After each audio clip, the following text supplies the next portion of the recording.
Hello and welcome to our latest unboxing video. I'm Eliza here at the Hatfield Public Library with a box of all fiction for grown-ups. And let me tell you, we're going to start big because we have the new Lisa Jewell. None of this is true. I have two copies of it. Somewhere in there, there's a second copy.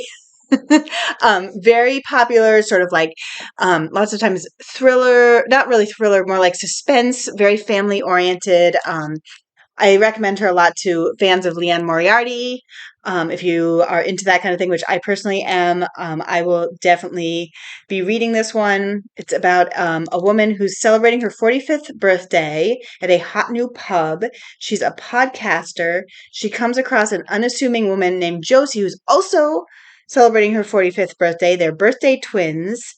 And Josie wants to be a subject for her podcast series. I think there might be something more going on there. That's my suspicion. We have The Wishing Game by Meg Shaffer. This has got like a nice, very book-oriented cover. I think people are going to like that. And this is about a woman who comes from a neglectful childhood, is trying to adopt a foster child, is a super fan of this mega best-selling fantasy series, and then the author announced that he has written a new book, but there's a contest where they have to go to his secret island and find clues and win money. So, sorry, that was like a lot of plot to try to summarize. But basically, like, fans of a kid's book go to the millionaire's island to try to find the copy of the book, and there's shenanigans. Jennifer Chiaverini, Canary Girls. This is historical fiction set in World War I, about men left Britain's factories to enlist, and they hired women to replace them. So this is about some of these women. We have The Bee Sting by Paul Murray, nice and thick. This has been getting a lot of press. I didn't read his first one, Skippy Dies, but I remember that it also got really good reviews. This is about a family that's in trouble because their car business is going under, and the husband is building an apocalypse-proof bunker. His wife is selling her jewelry on eBay. Their daughter is binge drinking, and their 12-year-old is thinking of running away. So a family with a lot of problems. How far would you have to go to change this story? It's an interesting premise. Whoop.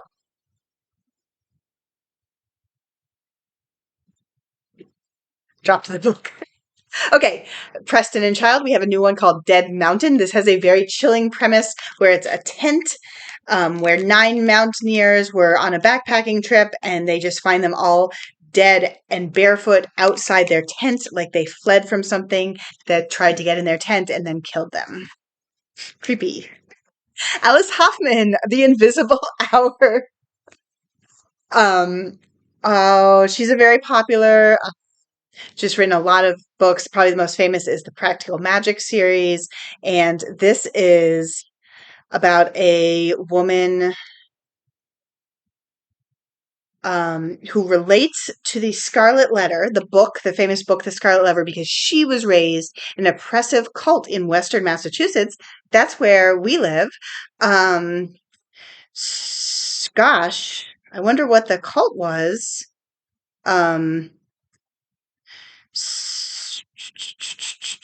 So, and it's about her learning to abandon the rules she was raised with.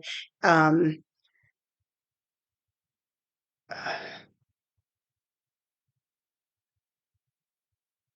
think it sounds just very sort of introspective and, about this sort of woman coming to terms with her childhood and learning to be an adult. A Bakery in Paris by Aimie K. Runyan. And don't miss out on the delicious read, it says. So this is two timelines. 1870, the Prussians are at the city gates of Paris, intent to starve everyone into submission. And so there is a woman who opens a small bakery in an impoverished neighborhood. And then 1946, after her father's death and her mother's disappearance, 19-year-old Micheline Chartier inherited the responsibility of raising her two younger sisters. I'm not sure of the connection of the two. It doesn't mention a bakery in the second one, but I sort of assume it does seem very bakery themed, so I suspect the bakery will be in both timelines. Here is our other Lisa Jewell. I knew we were getting two. She's so popular.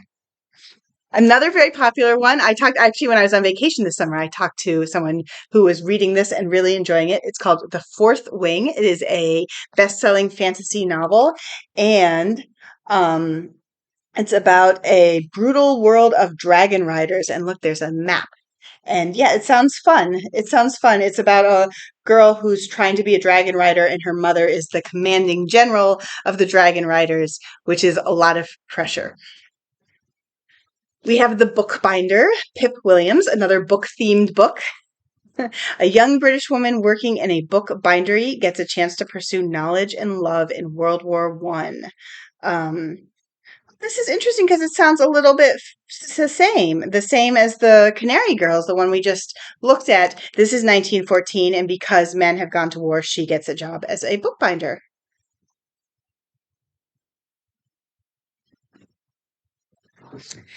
The Peach Seed by Anita Gail Jones has a really beautiful cover. Takes place in Georgia. Um, so it's about a man who's lost his wife, and then he goes to the grocery store and sees the woman he loved when he was younger. Um, so it sounds like it just tells their story, maybe digs into what happened in the past. Two more books. We have The Last Ranger by Peter Heller. I like this with the mountains in the background and then the silhouette of the dog. And this is, um,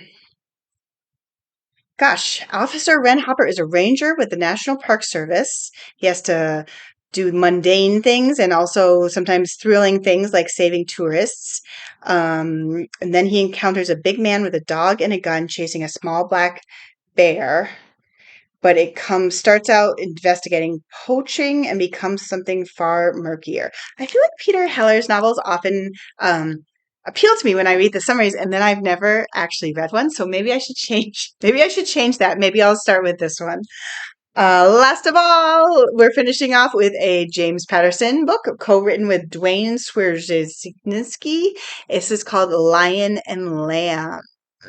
They can catch a killer if they don't kill each other first. Sounds like a classic, maybe enemies turned friends or more.